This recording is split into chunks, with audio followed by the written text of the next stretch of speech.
இந்த செய்தியை உங்களுக்காக வழங்குவது அருண் மசாலா. 1983 ஆண்டிலிருந்து தரத்துடன் தன்மை மாறாத அறுசுவை சமையலுக்கான அருண் மசாலா.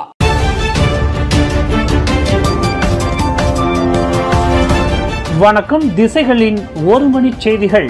இந்திய சமுதாயத்தின் நலனுக்காக 42.25 மில்லியன் ரிங்கிட் ஒதுக்கீடு செய்யப்பட்டுள்ளது. பிரதமர் அன்வார் அறிவிப்பு. இந்திய சமூகத்தின் நலனுக்காக பல புதிய முயற்சிகளை மேற்கொண்டுள்ள அரசாங்கம் 42.25 மில்லியன் ரிங்கிட் ஒதுக்கியுள்ளதாக பிரதமர் டத்தோஸ்ரீ அன்வார் இப்ராஹிம் தெரிவித்துள்ளார். இந்த முயற்சிகளில் இலவச டியூஷன் மற்றும் இலவச மடிக்கணினி வழங்குதல் உள்ளிட்ட பல நன்மைகளும் அடங்கும் என்று அவர் குறிப்பிட்டுள்ளார். அதேவேளையில் மித்ரா மூலம் பள்ளிகளில் பழுது பார்க்கும் திட்டமும் இதில் அடங்கியுள்ளதாகவும் நேற்று இரவு தனது முகநூலில் அன்வார் தெரிவித்துள்ளார். தீபாவளி பண்டிகையை முன்னிட்டு நேற்று பிரிக்ஃபீல்ட்ஸுக்கு வருகை புரிந்த அன்வார் மெட்ராஸ் பேக்கரியில் தமிழ் ஊடகவியலாளர்கள் மற்றும் சமூக ஊடக பிரபலங்களுடன் தேநீர் சந்திப்பு ஒன்றை நடத்தினார். அப்போது இது குறித்து அவர்களிடம் தான் கலந்து பேசியதாகவும் அன்வார் தனது பதிவில் குறிப்பிட்டுள்ளார். நாடெங்கிலும் பள்ளி மாணவர்களிடையே பாதுகாப்பு மற்றும் ஒழுக்கம் தொடர்பான பிரச்சினைகளுக்கான முக்கிய முடிவு ஒன்றை இன்று வெள்ளிக்கிழமை அமைச்சரவை எடுக்கவுள்ளது என்று பிரதமர் டத்தோஸ்ரீ அன்வார் இப்ராஹிம் தெரிவித்துள்ளார். அண்மையில் பள்ளிகளில் நடைபெற்ற கொலை மற்றும் பாலியல் வன்முறை உள்ளிட்ட அதிர்ச்சிகரமான சம்பவங்களை தொடர்ந்து இந்த விவகாரத்தில் உறுதியான மற்றும் கடுமையான நிலைப்பாடு எடுக்கப்பட உள்ளது என்று அன்வார் குறிப்பிட்டுள்ளார்.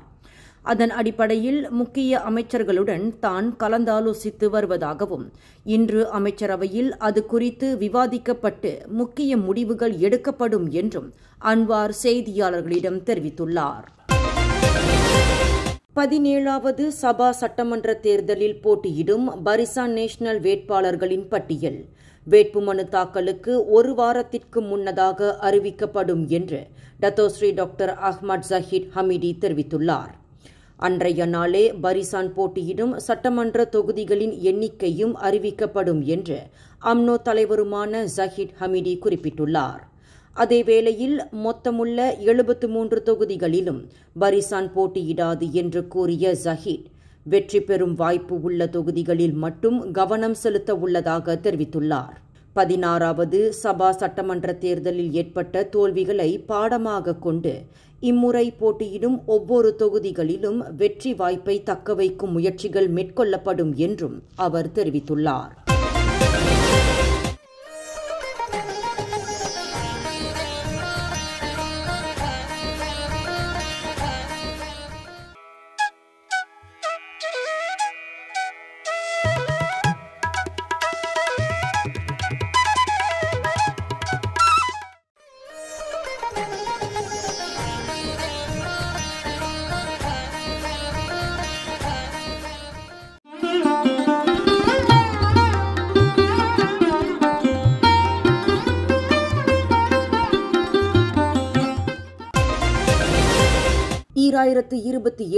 ஆண்டுக்கான புதிய பாடத்திட்டத்தில் மாணவர்களின் நட்பண்பு வளர்ச்சி நடவடிக்கைகளுக்காக வாரந்தோறும் 60 நிமிட சிறப்பு வகுப்புகள் ஒதுக்கப்படும் என்று கல்வி அமைச்சு அறிவித்துள்ளது.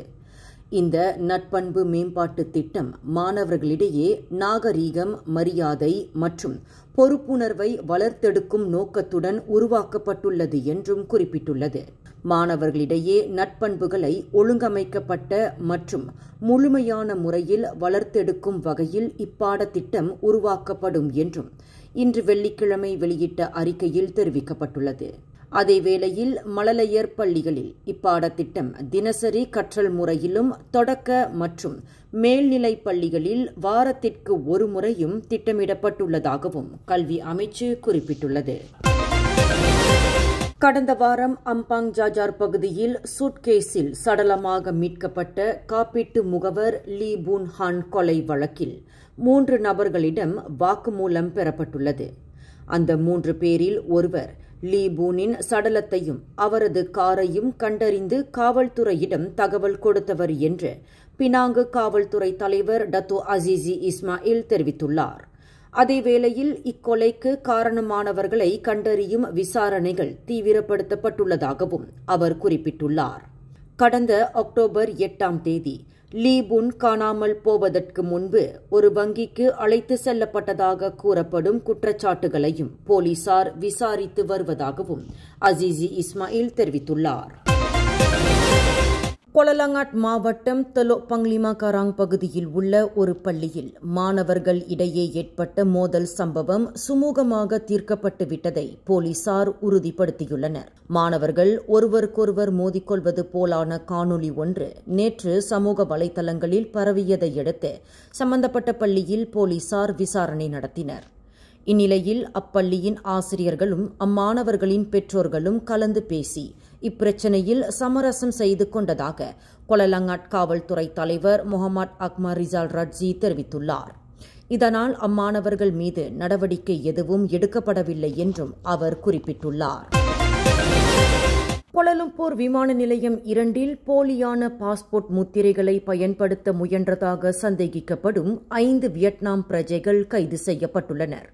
கடந்த அக்டோபர் 15ஆம் தேதி KLIA 2 விமான நிலையத்தில் அவர்கள் 5 பேர் மீது சந்தேகம் கொண்ட அதிகாரிகள் அவர்களிடம் விசாரணை நடத்தினர்.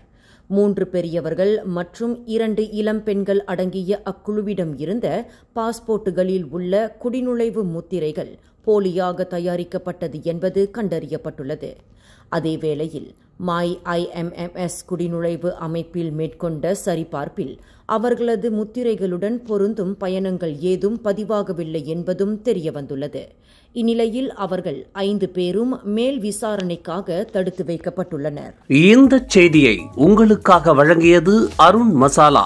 1983ஆம் ஆண்டிலிருந்து தரத்துடன் தன்மை மாறாத அறுசுவை சமையலுக்கு அருண் மசாலா. மேலும் செய்திகளை தெரிந்து கொள்ள கீழே இருக்கும் பெல் பட்டனை அழுத்துங்கள். உங்கள் மகிழ்ச்சியை வெளிப்படுத்த லைக் மற்றும் ஷேர் செய்யுங்கள். தொடர்ந்து திசைகளோடு இணைந்திருக்க சப்ஸ்கிரைப் செய்யுங்கள்.